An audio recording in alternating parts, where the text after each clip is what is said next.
High বন্ধুরা, দেখো তোমাদের দাদা ভাই এই মাছটা নিয়ে এসছে। কিন্তু এই মাছটা কি মাছ এর নাম জানি না, কিন্তু এই মাছটা নিয়ে এসছে। তো আমি এই মাছটা এখন কাটবো, মাছগুলো কাটবো। তো দেখো কি মাছ, মাছটার পেট চিরে পুরো একদম এর জীবন শেষ। তো মাছটা আমি কাটবো। এই মাছটা কি মাছ তোমরা কমেন্ট করে জানিও, এই মাছটা কি মাছ। আমি তো নাম জানি না মাছটার। দেখো তো বন্ধুরা, আমি মাছটা কেটে নিচ্ছি, শুধু পিস করতে হবে, এর আসলে কিছু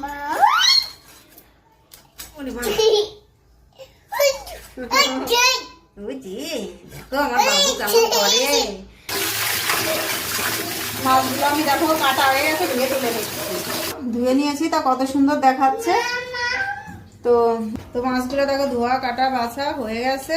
আমি এখন মাছগুলো ফ্রিজে রেখে দেবো।